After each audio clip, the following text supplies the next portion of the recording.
Hyun-woo was 19 years old when his world ended. He worked on mining station Alpha 7 at the very edge of human space, where the stars looked cold and distant. The station was not much to look at, just metal corridors and cargo bays floating in the darkness, but it was home to 300 people who worked hard and looked out for each other. Every morning, Hyun-woo would wake up in his small room and eat breakfast in the common area with the other workers. He was smaller than most men.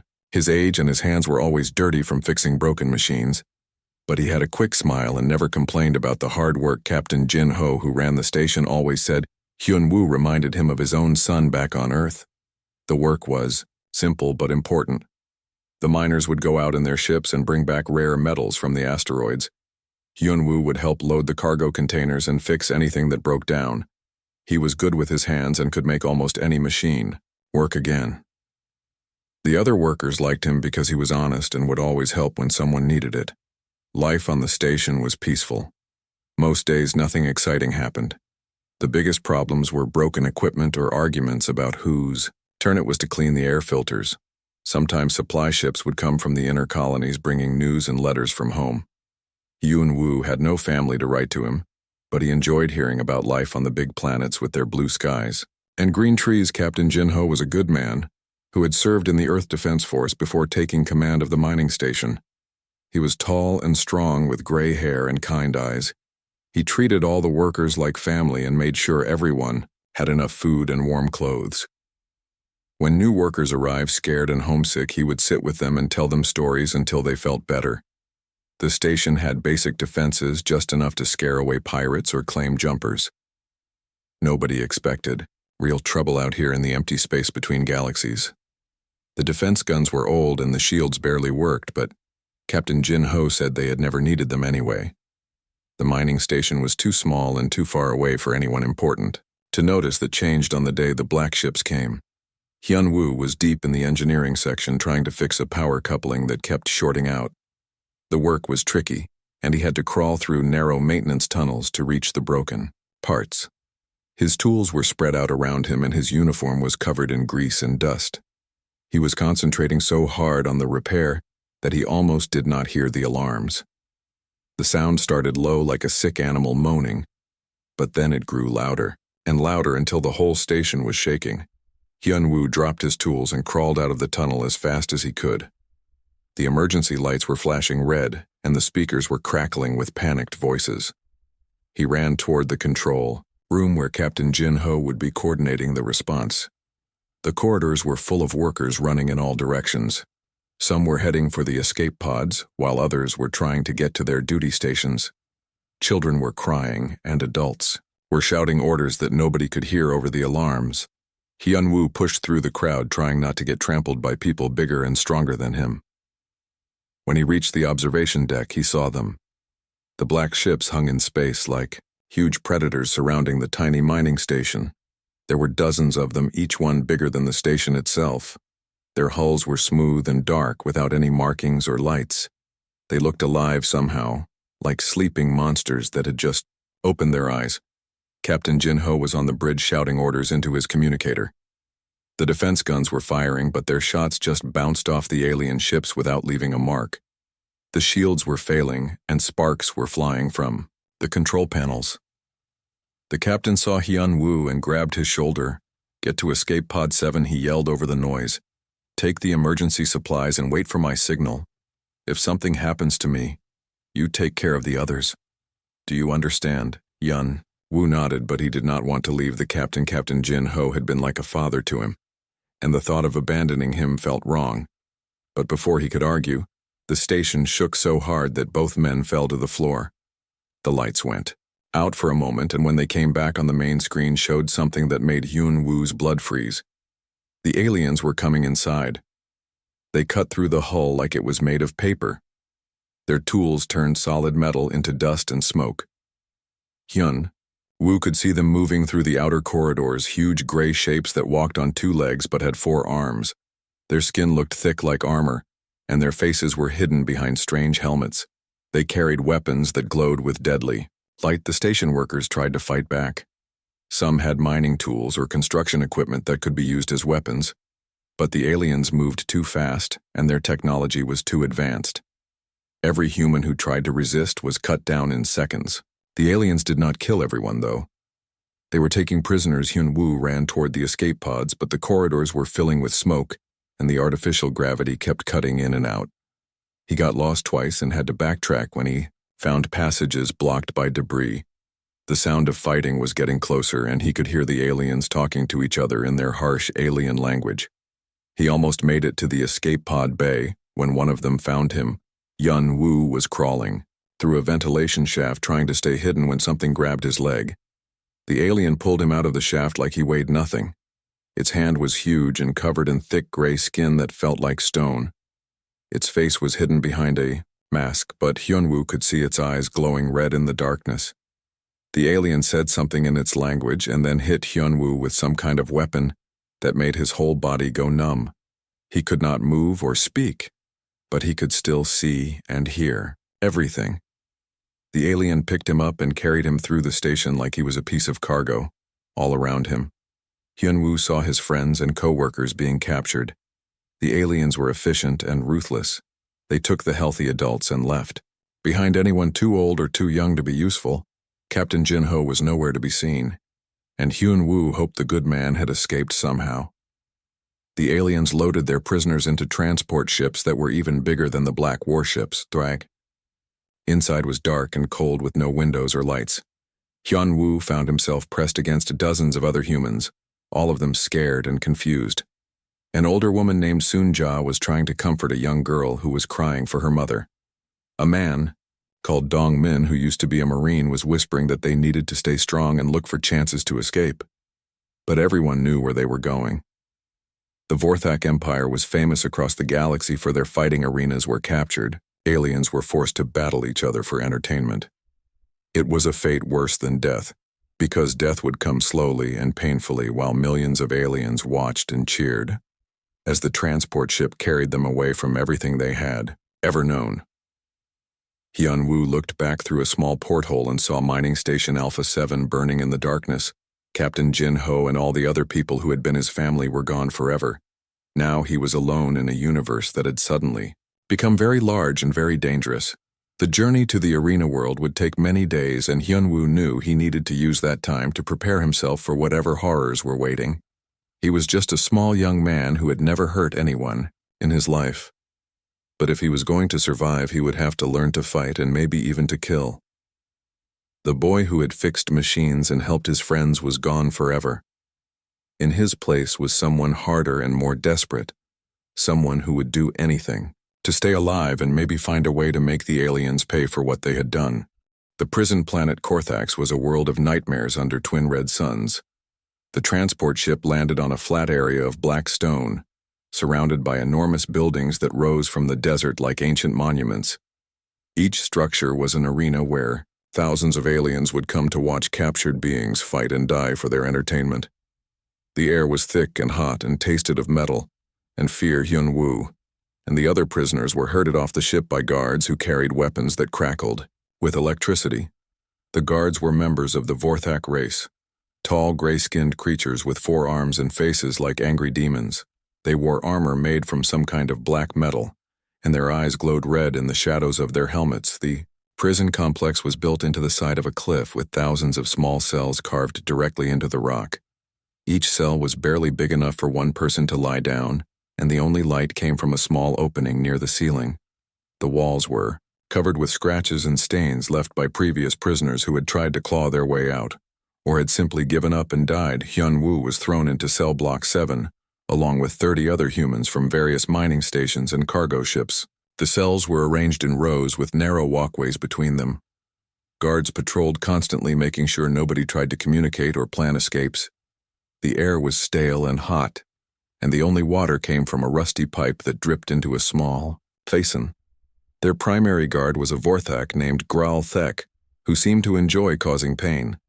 He was smaller than most of his kind, but made up for it by being twice as cruel. His favorite weapon was a shock stick that could deliver enough electricity to knock a grown man unconscious. He called the humans soft meat and laughed whenever they cried or begged for mercy. The food was a gray paste that had no taste and barely enough nutrition to keep them alive. It was served once a day in metal bowls that were never cleaned. The prisoners had to eat quickly because Galactic would take the bowls away after just a few minutes. Anyone who complained or asked for more would get a shock from his stick. During the long, hot days, the prisoners could hear sounds coming from the arena above them. The roar of crowds, the clash of weapons, and worst of all, the screams of creatures dying in the sand. Sometimes the guards would drag bodies past their cells, beings from dozens of different worlds who had fought bravely but lost anyway. The smell of blood and death was always in the air, at night when the guards were not watching. As closely, the humans would whisper to each other through the gaps between cells. Soon Ja, the older woman from the transport ship, had become like a mother to the group. She had been a doctor before her capture and knew about anatomy and medicine. Dong Min, the former Marine, taught them about fighting and survival.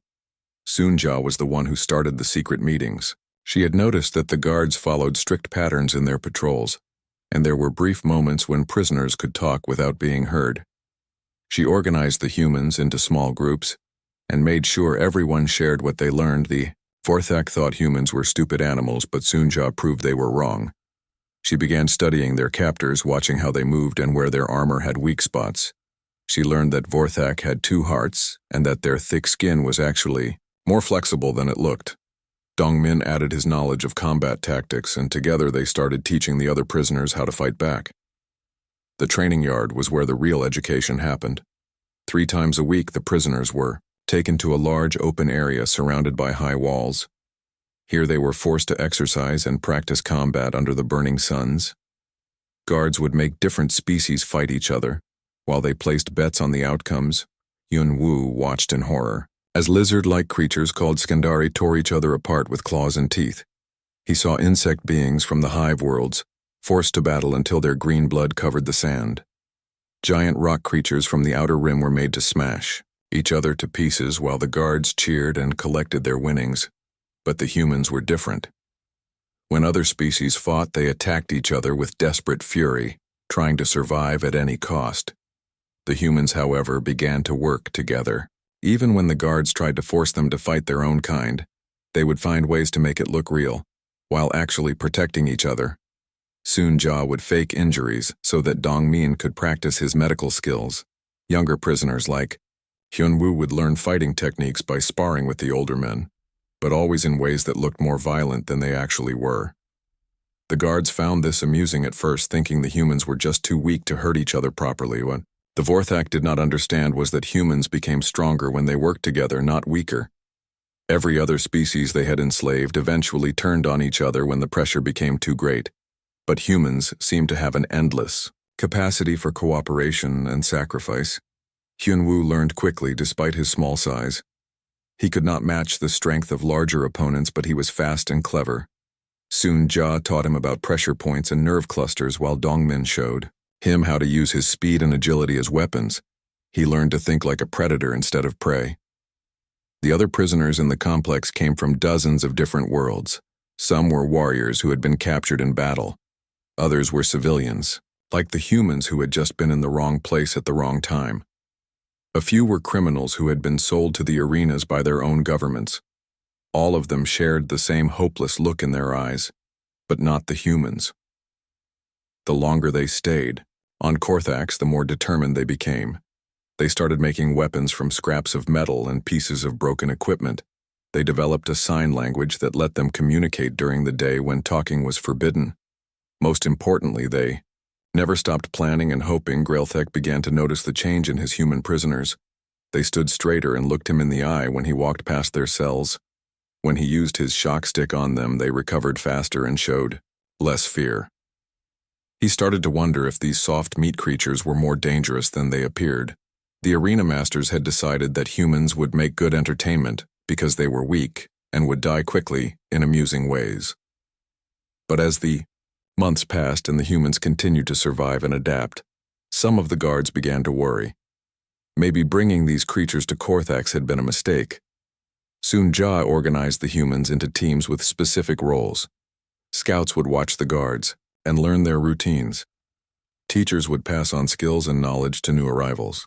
Fighters would train constantly, preparing for the day when they would be sent into the arena, and planners would work on escape routes and ways to sabotage their Captors Hyun-woo found himself becoming one of the scouts. His small size let him move quietly through the prison complex, and his quick mind helped him remember important details. He learned which guards were lazy and which ones were cruel. He discovered that the weapon storage area was poorly guarded at night, and that some of the older areas of the prison had tunnels that might lead to the outside. Every night the humans would share what they had learned, building a picture of their prison and their captors that grew more complete with each passing day. They knew they were still trapped and that most of them would probably die in the arena. But they also knew something their captors did not suspect. They were no longer the same frightened people who had been captured from their peaceful mining stations. They had become something harder and more dangerous. They had become survivors, and survivors always found a way to fight back. The morning of Hyun-woo's first arena fight started like any other day in hell. The guards came for him before the twin suns had fully risen, dragging him from his cell, while the other prisoners watched in silence. Soon-ja tried to give him an encouraging smile, but her eyes were full of worry. Dongmin nodded once, a gesture that meant, "Remember everything we taught you and fight like your life depends on it, because it does." The preparation area under the arena was a maze of corridors and holding cells, where fighters waited for their turn to die. Hyun-woo was stripped of his prison clothes and given a simple leather outfit that would not restrict his movement. A guard shoved a rusty knife into his hands and laughed as if this pathetic weapon was some kind of joke. The blade was dull and chipped, but it was better than nothing. Other fighters were preparing in nearby cells, and Hyun-woo could hear them making their peace with death. Some were praying to gods from their home worlds, while others were screaming challenges at their opponents. A few just sat in silence, staring at nothing as their minds tried to process what was about to happen to them. Above ground, the arena was filling with spectators. Vorthak citizens came from across the planet to watch the games, bringing their families and friends for a day of entertainment. The arena could hold 2 million beings, and today it was packed to capacity. The crowd was excited because humans were new to the fighting pits, and everyone wanted to see what these strange soft creatures could do. The betting pools had opened hours before the fight, and the odds against Hyun-woo were astronomical. Most Vorthak had never seen a human before, and they thought these small pale beings looked like children playing dress-up. The smart money was on the human lasting less than 30 seconds against a real warrior. Some bets were placed on whether he would cry before he died. Arena Master Thek Vul sat in his private box high above the fighting floor. He was ancient even by Vorthak standards and had been running the greatest arena in the Empire for over 3 centuries. His scarred face showed no emotion as he watched the preparations, but inside he was curious. These humans had been causing small problems in the prison complex, and he wanted to see what they were capable of. The arena floor was a circle of sand 50 meters across, surrounded by walls too high for any fighter to climb. The sand was fresh and white, specially imported from the crystal beaches of Vorthak Prime. It would soon be stained red with blood and littered with pieces of whoever lost the fight. Weapons were scattered around the edges, giving fighters a chance to find better tools if they were quick and lucky enough. When the gates opened on the far side of the arena, Hyun-woo's opponent entered with all the confidence of a born killer. Kral Moth was a young Vorthak warrior in his first year of military service. He stood 2.5 meters tall and weighed 3 times as much as the human. His gray skin was covered with ritual scars that showed his family lineage, and his forearms bulged with muscle. The young warrior wore traditional arena armor made from the shells of giant insects from his homeworld. The armor was light but incredibly strong, and it covered all his vital areas without restricting movement. In 2 hands he carried plasma blades that hummed with deadly energy, while his other arms held a net and a shock weapon Kral.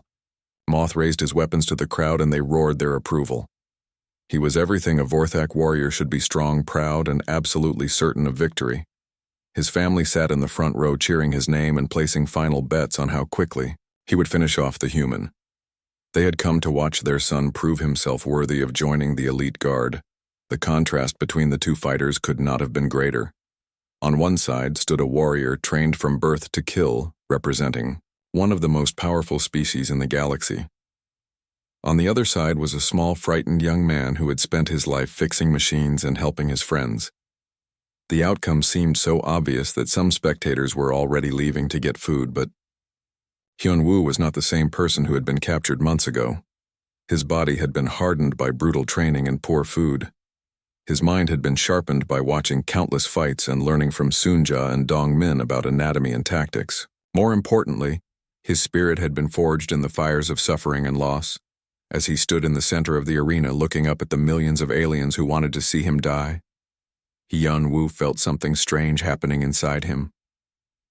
The fear was still there, but it was no longer controlling him. He thought about Captain Jin-ho and all the good people who had died when the station was attacked. He remembered the friends who were still trapped in the prison cells, hoping he would somehow survive. The arena master stood up in his box and the crowd fell silent. This was the traditional moment when fighters would speak their final words or make offerings to their gods. Kral Moth shouted something in the Vorthak language that made his people cheer even louder. He was probably boasting about his strength or promising to make the fight entertaining. When it was Hyun-woo's turn to speak, he looked directly at the arena master and said something that nobody expected. He spoke in perfect Vorthak language, which he had been learning secretly from listening to the guards. For months he had been pretending not to understand while actually memorizing every word. "My name is Hyun-woo of Mining Station Alpha 7, he said in a clear, strong voice. "I fight not just for myself, but for all the innocent people you have murdered. I will show you that humans are not the weak creatures you think we are. And when I win, I will dedicate my victory to Captain Jin Ho, the best man I ever knew." The arena fell completely silent. Nobody had expected the human to speak their language, much less to issue what sounded like a challenge to the entire Vorthak Empire. Some spectators began to mutter angrily at his disrespect, while others leaned forward with interest. Maybe this fight would be more entertaining than they had thought. Kral Moth was furious that a mere slave had dared to speak so boldly in front of his family and friends. He decided to end this quickly and brutally to teach all the other prisoners what happened to those who showed disrespect. He charged forward with all 4 weapons raised, intending to cut the human into pieces. But when his blades came down, Hyun-woo was no longer there. The human had rolled to one side at the last possible second, moving with a speed and precision that shocked everyone watching. Kral Moth spun around, expecting to find his opponent behind him. But Hyun-woo was already moving again, staying just out of reach of the deadly weapons. The crowd began to stir restlessly. This was not how arena fights were supposed to go. The strong were meant to crush the weak quickly and decisively. But somehow this small human was making their champion look clumsy and slow. It was embarrassing and more than a little disturbing. For the first time in his life, Kral Moth felt something he had never experienced before. He felt doubt. The human was moving in ways that seemed impossible, dodging attacks that should have been unavoidable. It was as if he could predict where the weapons would be before they got there. The fight continued for minutes that felt like hours, with Hyun-woo dancing around his massive opponent like a ghost. Kral Moth became more and more frustrated with each missed attack. His movements grew wilder and less controlled, exactly as Dong-min had predicted they would. The warrior was letting anger replace training, and that would be his downfall. Finally, Hyun-woo saw the opening he had been waiting for. Kral Moth raised all 4 arms for a devastating overhead attack that would have crushed a hover car. But the move left his torso completely unprotected, and Hyun-woo struck like a snake. The rusty knife found the tiny gap in the armor that Soonja had identified during their secret anatomy lessons. It slipped between the plates and pierced the secondary heart that kept Vorthak blood flowing to their brain. Kral Moth had time for one surprised gasp before his eyes rolled back and he collapsed onto the blood-stained sand. The arena was so quiet that everyone could hear Hyun-woo's harsh breathing as he stood over the body of his opponent. He had done the impossible. He had killed a Vorthak warrior in single combat, using nothing but courage, intelligence, and the training his human friends had given him up in his private box. Arena Master Thekvol stared down at the scene with ancient eyes that had seen everything the galaxy had to offer. But he had never seen anything like this. A human had just shattered everything the Vorthak believed about strength and superiority. And if one human could do this, what might thousands of them accomplish working together? The silence stretched on until finally, One Vorthak in the crowd began to cheer others, joined in not because they were happy their warrior had lost, but because they recognized they had witnessed something remarkable, something that would be talked about for generations to come.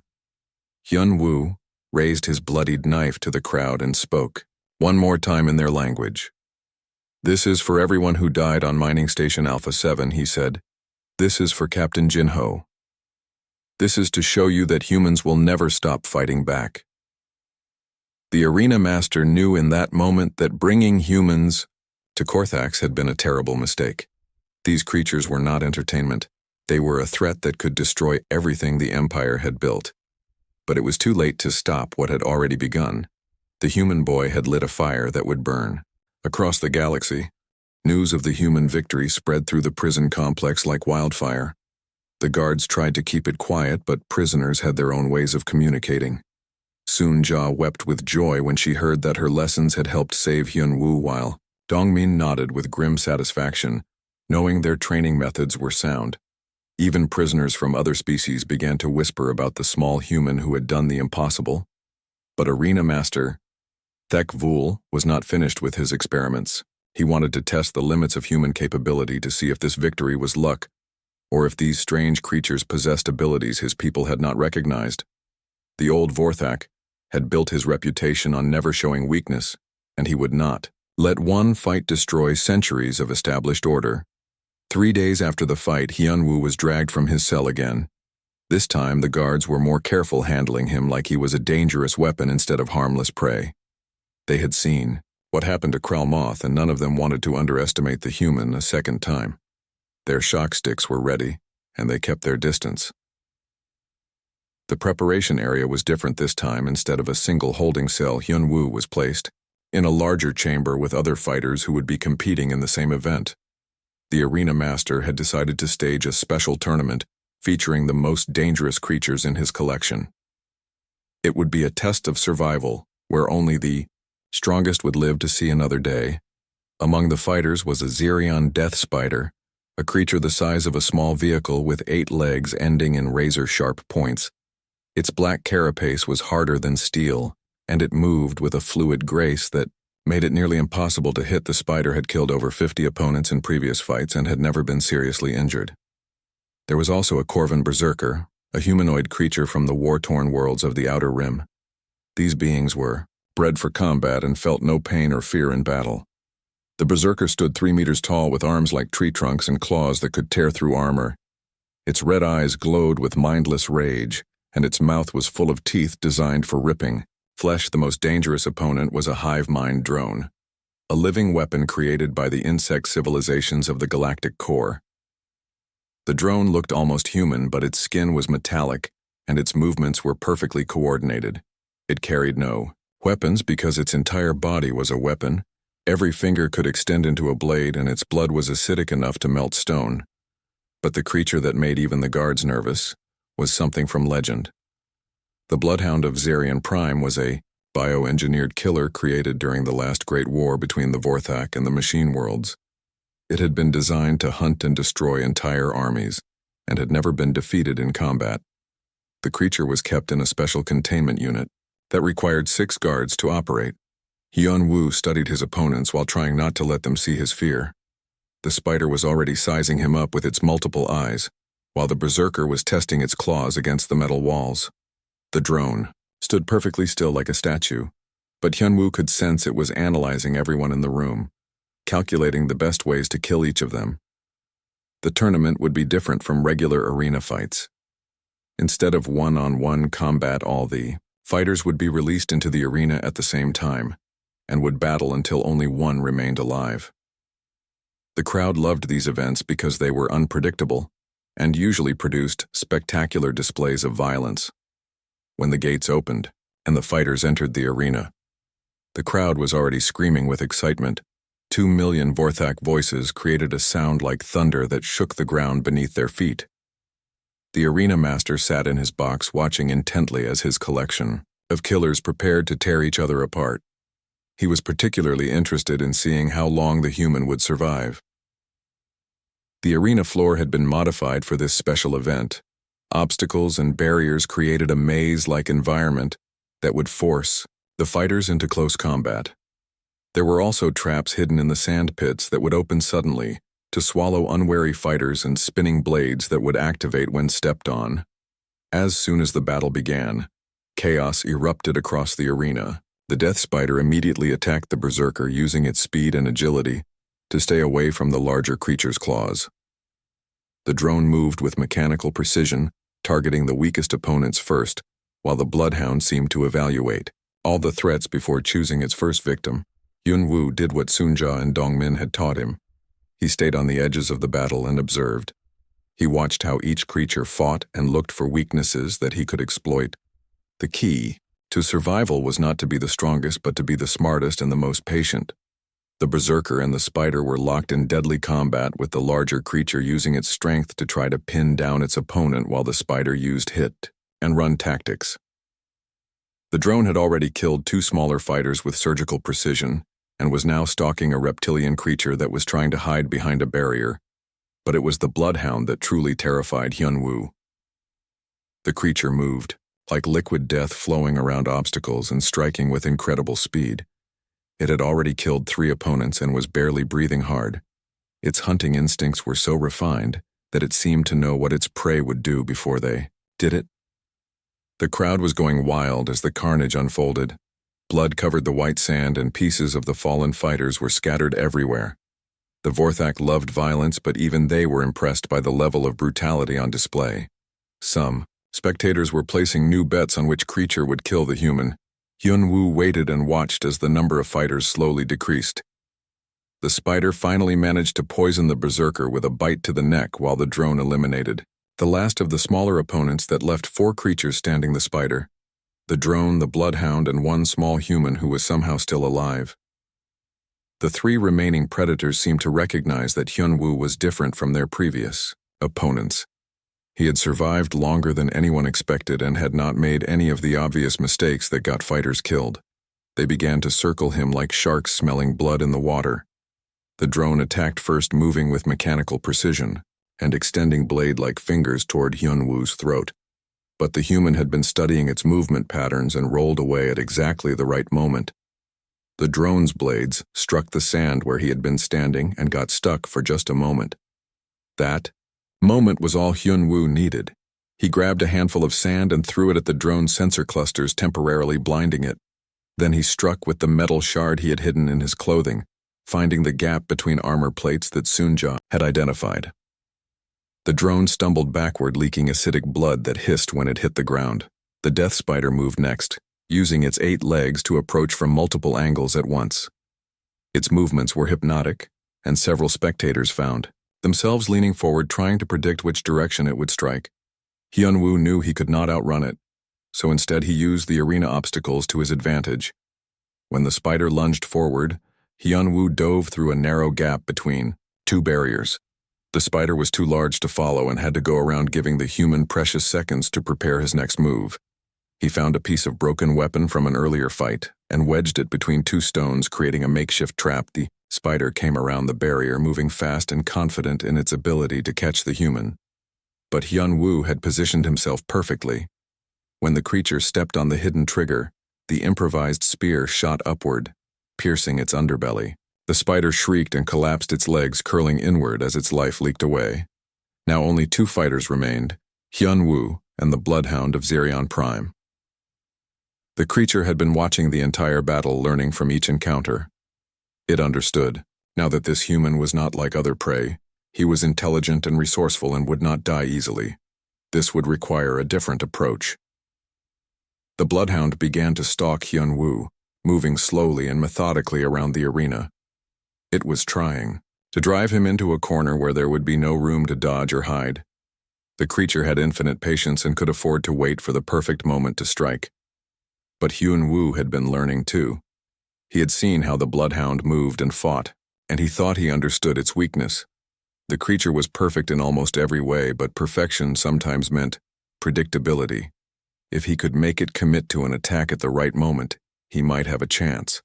The final confrontation lasted only seconds, but those seconds felt like hours to everyone watching. The Bloodhound finally made its move, launching itself across the arena with impossible speed. Its claws extended toward Hyun-woo's heart in an attack that should have been unavoidable. Hyun-woo had been counting on that attack.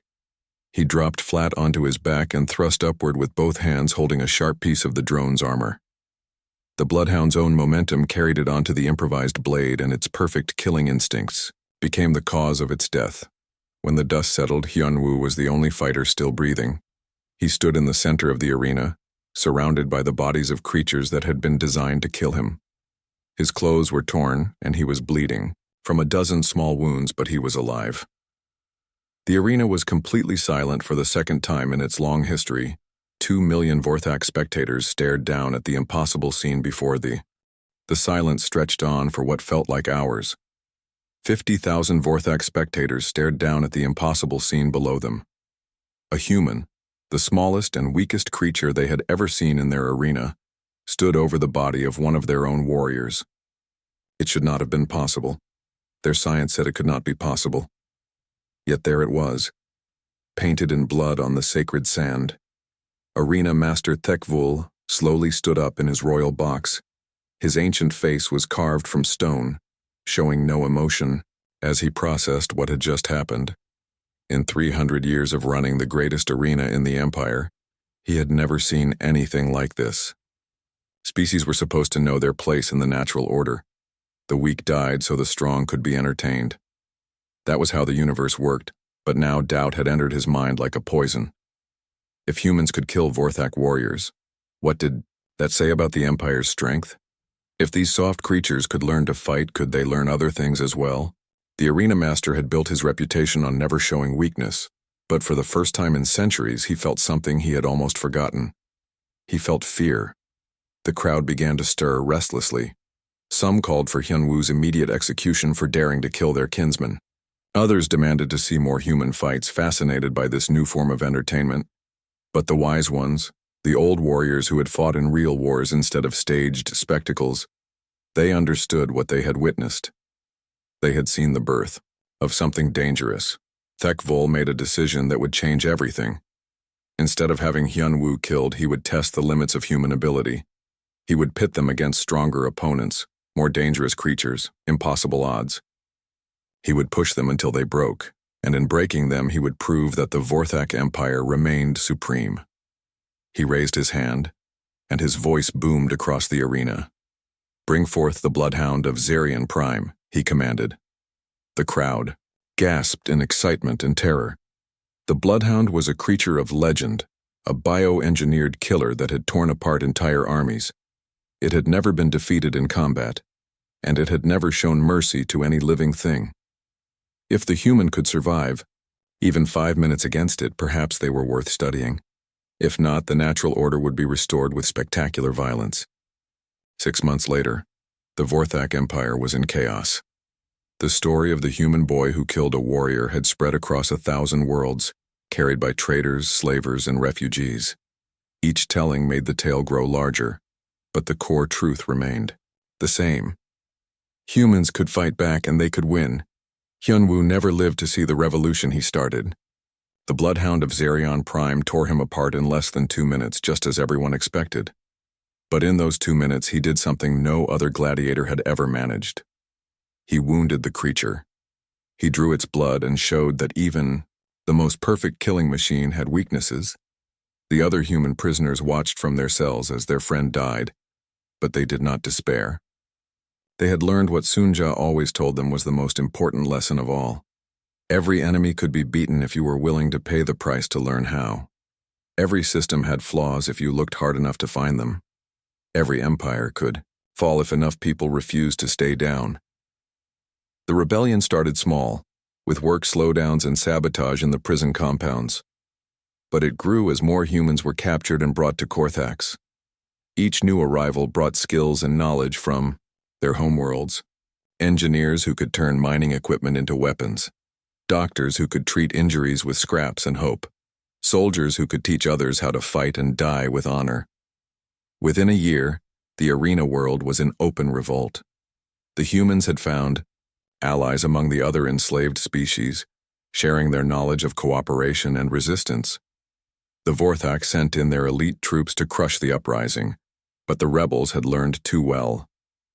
They fought like humans now, protecting each other and refusing to give up even when all hope was lost. The boy from the mining station had become a symbol that burned across the galaxy. His name was spoken in whispers by slaves who dreamed of freedom, and shouted as a battle cry by rebels who refused to kneel. The Vorthak Empire would survive for a few more years, but its days were numbered. They had made the mistake of teaching humanity that any enemy could be defeated, and sometimes, in the quiet moments between battles, the rebels would remember. A small young man who had shown them all that size did not matter, that strength was not everything, and that even the smallest person could change the fate of the galaxy. Hyunwoo had died in the arena, but his spirit lived on in every human who refused to surrender to despair. The Empire had created their own destroyers, one slap and one crushed skull at a time.